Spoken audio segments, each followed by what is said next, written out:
The following is produced by 5 Star Productions USA, which is solely responsible for its editorial content. Have you ever heard of multiple myeloma? Every year, thousands die from this baffling disease, but few truly understand what it is. We'll meet one woman battling this complex cancer while helping to raise awareness. To reduce tumor size, an innovative procedure called photodynamic therapy was developed. It's helping many patients restore a normal lifestyle without the side effects or pain. Nail fungus. It's an unsightly condition afflicting many. What can we do to help fight the infection so that we can feel comfortable kicking off our shoes? Interested in untraditional treatments for proper wellness? Check the internet. One website is greatly expanding the understanding of alternative medicines. All these topics are next on Today's Health. This program is brought to you in part by the Multiple Myeloma Research Foundation, Axcan Scandifarm, Dermic Labs, and OneBody.com.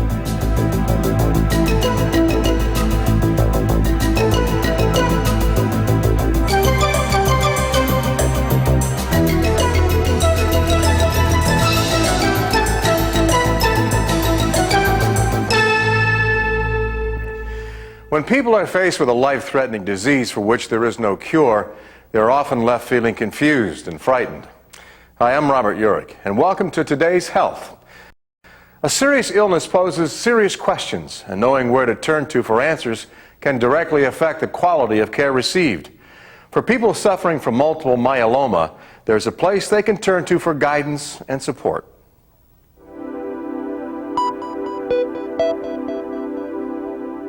When I was diagnosed with multiple myeloma, I was 37, in the height of my career in the pharmaceutical industry, in a wonderful marriage, and the mother of a beautiful 1-year-old little girl. So when I found out that I had this incurable cancer, it turned my entire life and my entire family's life upside down. Have you ever heard of multiple myeloma? Well, many people haven't.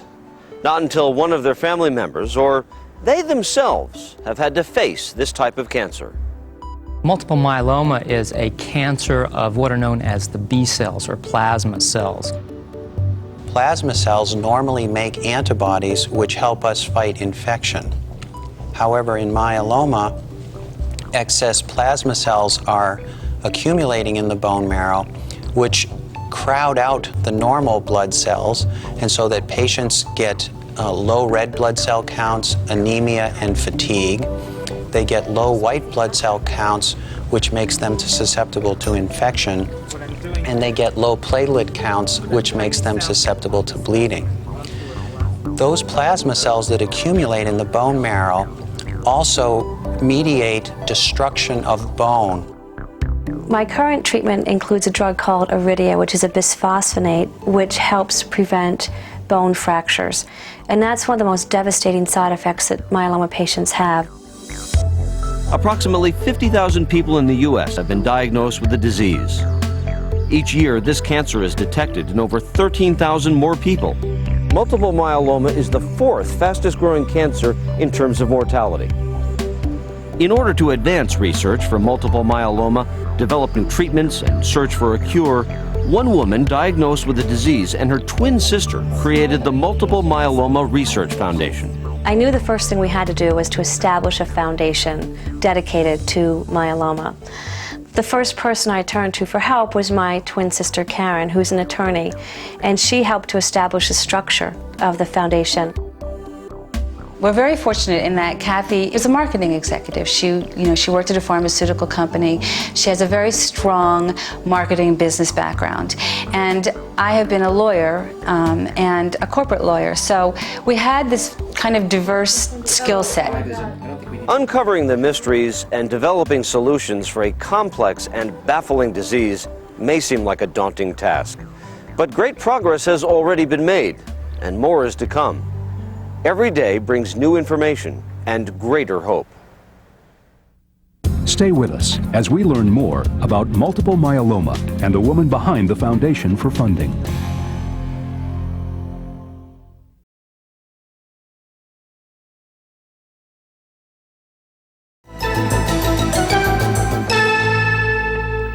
For a person diagnosed with multiple myeloma, it's important to understand the nature of the cancer, the symptoms, and the treatment options currently available.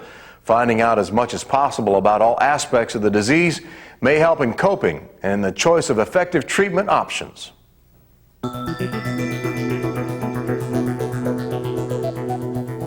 I think it is so critical to be informed with diseases like myeloma. The treatment options are changing all the time, so you have to stay current.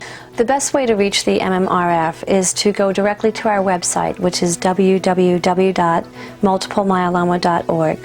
Organizations like the Multiple Myeloma Research Foundation are able to put up a website to educate patients about what's going on in their disease, to connect patients with physicians who are especially interested in their disease, and to provide a forum for patients to exchange information among one another. Also, an email document called Smart Brief is mailed out on an every 2-week basis.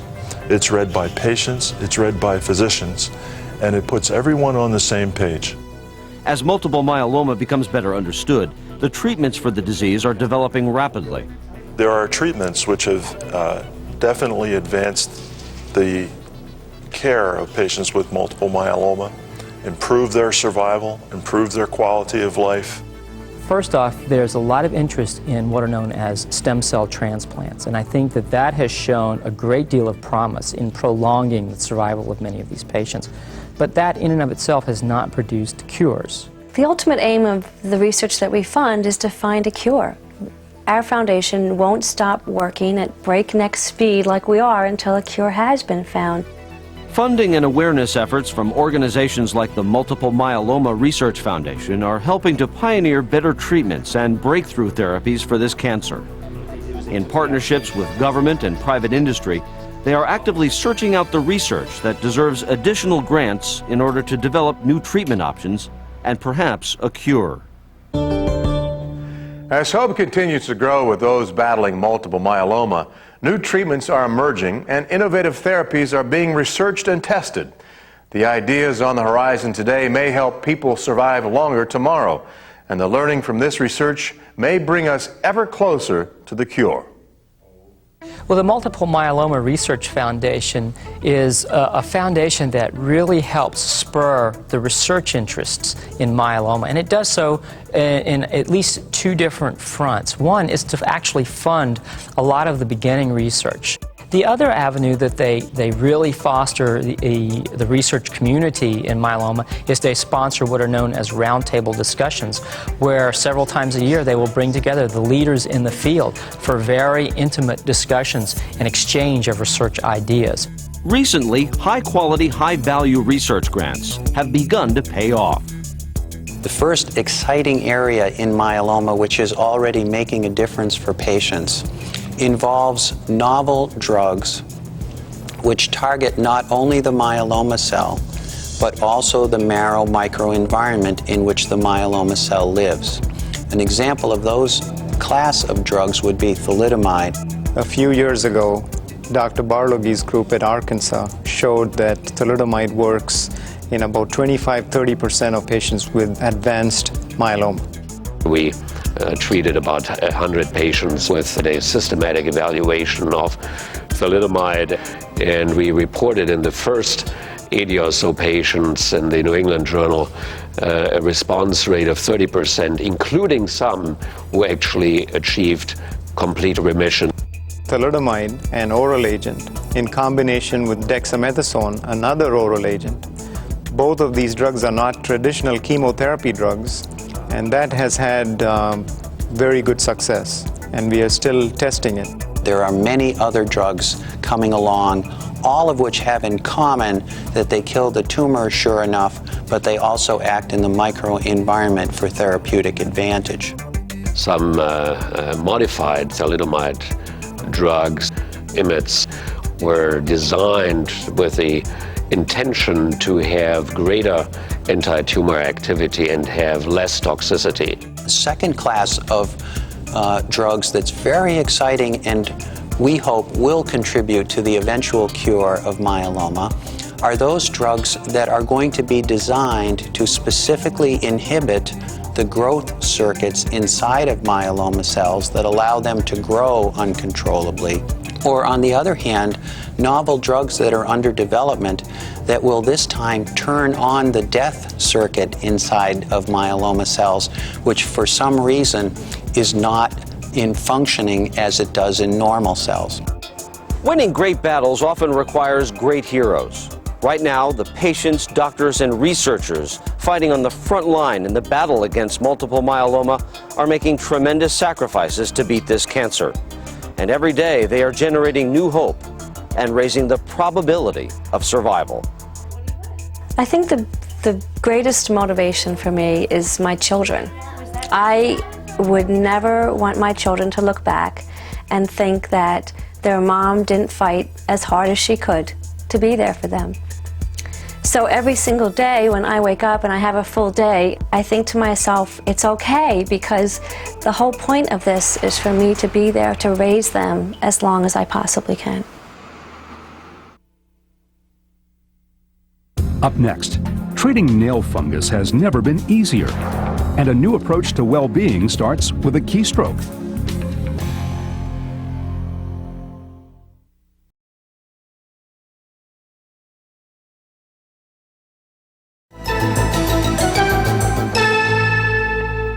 Many people put a great deal of time and care into making sure their fingernails and toenails look and feel as attractive as possible. But nail fungus can make nails unsightly and painful. Fortunately, there are some new solutions that can make treating this condition a little easier.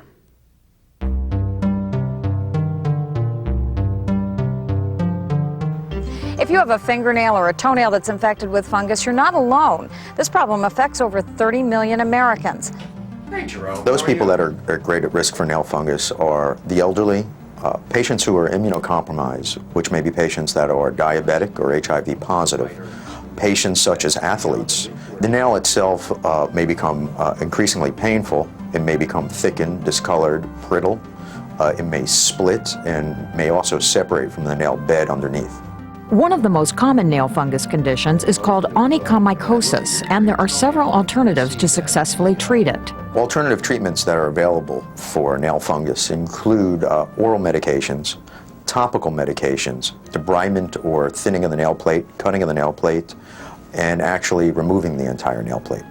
Good morning, Jerome. Good morning. The fungus on the nails have been going on for many years. I don't know exactly when it started, but it got worse and worse and worse. If I would bump into anything, there would actually be some pain because the nails were so thick. I was under the care of a doctor, and he pointed it out to me on one of my regular visits, that I had this discoloration on my toes. I thought it was something normal. I didn't know what it was, but he pointed out that it was a kind of a fungus. It made me self-conscious. I wore socks everywhere, to the pool. If we went to the beach, I always had them covered up. Many patients, especially older ones, may not be able to treat this condition with prescription medication because of interactions with other drugs they may be taking. Fortunately, the FDA recently approved a non-systemic topical treatment called Penlac, developed by Dermic Laboratories, that can penetrate the nail and target the fungus directly without risking dangerous drug reactions and interactions. It is applied as you would apply any type of nail polish.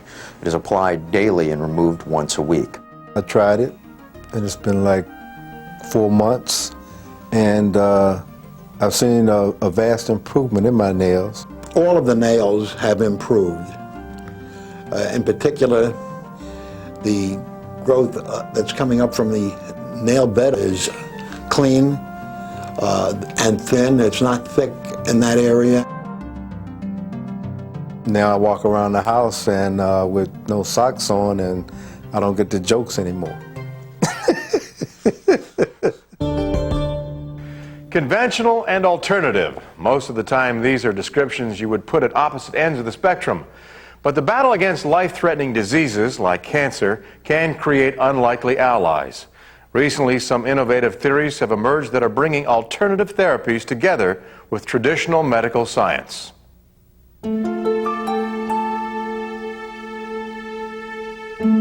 When I was a senior in medical school, which is back in 1985, my father was diagnosed with metastatic gastric cancer.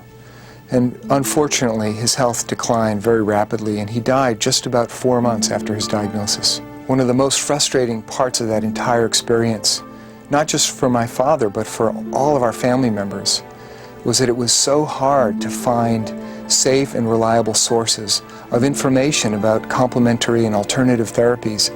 Dr. Jeremy Geffen is a leading oncologist and best-selling author, but the tragic loss of his father may have been the most important lesson in Dr. Geffen's medical education. His grief inspired him to become the kind of doctor his father never had, a physician who could combine scientific, state-of-the-art medicine with the ancient arts of healing, a caregiver treating the whole person, not just a set of symptoms. In my opinion, one of the most beautiful things about what's happening in medicine today is that people are finally beginning to realize that there's no reason why people with cancer or any other illness can't combine the very best conventional therapies with wonderful alternative and complementary therapies as well. Consumers still face the challenge of fighting through an avalanche of conflicting information on new approaches to health and healing. The dilemma facing many patients is in knowing which alternatives are positive solutions and which have no basis in fact or science. Fortunately, the internet may offer a way to help consumers navigate the world of complementary and alternative medicine. One website in particular, onebody.com, is designed to provide reliable information about new therapeutic options for healing, wellness, and even prevention. A board of licensed physicians regularly review and update information on the site to ensure that the consumer is getting the most reliable information possible. We know people are skeptical. That's why we do our homework every day. We make sure One Body is the place where mainstream science meets complementary medicine. This website helps patients understand their medical condition, learn about complementary therapies, and find the practitioners that know how to use them. You're busy, you or someone you love is sick. You need more than a website. You need someone on your side. That's where One Body comes in. We're here to do it for you. As more people turn to the internet to research both traditional and alternative health solutions, it's reassuring to know that sites like onebody.com are available to provide safe and reliable information.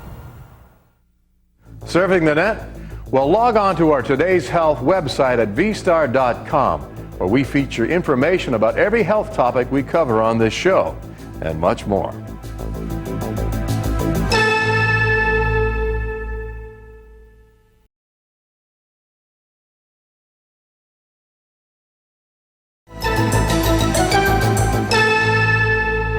Great challenges often inspire miraculous innovations.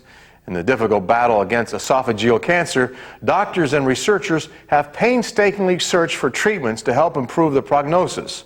Recently, their efforts may have paid off with some new therapies that may shine the light of hope.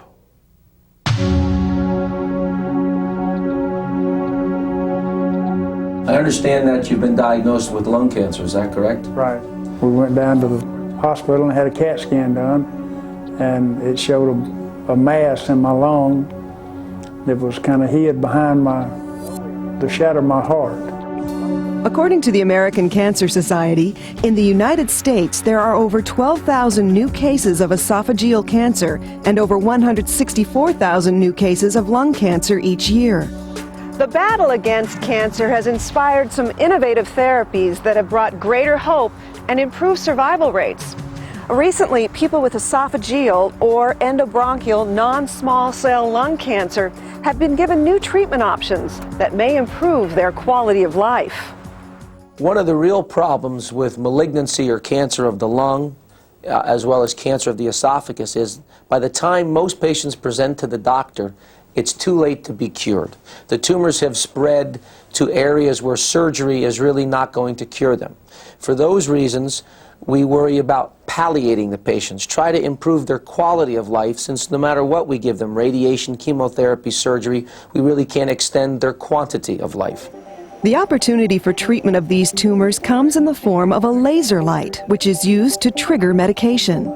The treatment is called photodynamic therapy, or PDT, and it's performed as a standard endoscopic or bronchoscopic procedure. And in many cases, the patient doesn't need to be put under general anesthesia. Well, the majority of patients who present with lung cancer present at stage 4, and they're already experiencing problems with shortness of breath or coughing up of blood that we call hemoptysis. Photodynamic therapy allows us to help palliate both of those symptoms. The patient first receives an intravenous injection of a medication called Photofrin, available from Axcan Scandifarm. The malignant tumor cells absorb and retain the Photofrin medication more so than healthy cells. Approximately 48 hours after the injection, a small fiber optic thread about the size of a fishing line is inserted into either the esophagus or bronchial tube and placed in the area of the tumor. The drug is activated by applying a laser light through the end of the fiber optic thread, thus starting the process of destroying the cancerous cells. Giving people other options can often be the key to allowing them to fight this debilitating disease. Using laser light to activate medication may be the option that can help many people fight their disease and still maintain a better quality of life. We can use photodynamic therapy for patients who are surgical candidates to help clear an obstructed lung, to help drain pus or pneumonia out of a lung, and then operate later with lower risks. We're finding that photodynamic therapy can also be used for patients who are not surgical candidates, and that's the majority of patients, by helping them get better quality of life and helping them better tolerate their chemotherapy and their radiation therapy, because we've drained an infected lung and then they undergo chemotherapy with less side effects because they feel better and they're stronger. Mr. Presley, good to see you again. How you feeling?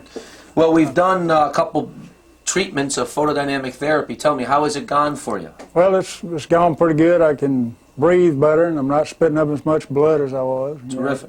Feel like you have more wind now? Oh, yeah. Great. Yeah. So your breathing is better? It's a lot better. And the amount of blood you're coughing up, how is that? It's just very little, if any, now. Great. Because the medication used in PDT is light activated, the patient develops a sensitivity to light and must avoid direct sunlight and bright indoor light for about a period of 30 days. In some patients, Photofrin may cause nausea, fever, constipation, and local effects in the region of illumination. We have found that photodynamic therapy in the vast majority of our patients is very well tolerated with very few side effects except for the avoidance of sunlight. The only inconvenience I've suffered from it is just not being able to get in direct sunlight. If I go out, I have to wear gloves and sunglasses and carry an umbrella with me. Recently, the FDA cleared for marketing a new diode laser, which is expected to help provide a more affordable alternative for physicians who are interested in making this therapy more widely available. How about the procedure itself, for me putting the tubes in the back of the throat? Have you had much pain? Hadn't bothered me a bit. It's not like the thoracotomy, the pain of the incision. No, not at all. Well, I'm glad we've helped you. Our x-rays show that that lung is expanded better and there's a lot more air in that left lower lobe than you've had in a long time, and I'm glad you're doing well, and we'll only retreat you if we need to. Not being able to go out in the sunlight hadn't bothered me so far because I can breathe easier and I don't cough up as much blood.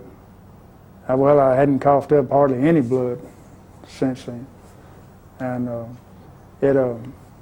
I guess the trade-off is fine. The challenge to increase survival rates in the battle against cancer has inspired some effective and innovative therapies. The combination of lasers and medication can shine the light that leads to better treatments and greater hope. When it comes to our well-being, health gets top billing. We hope that today's show has helped you find new solutions for living well and living longer. I'm Robert Urich. Join us next time as we get right to the heart of matters affecting your life on Today's Health.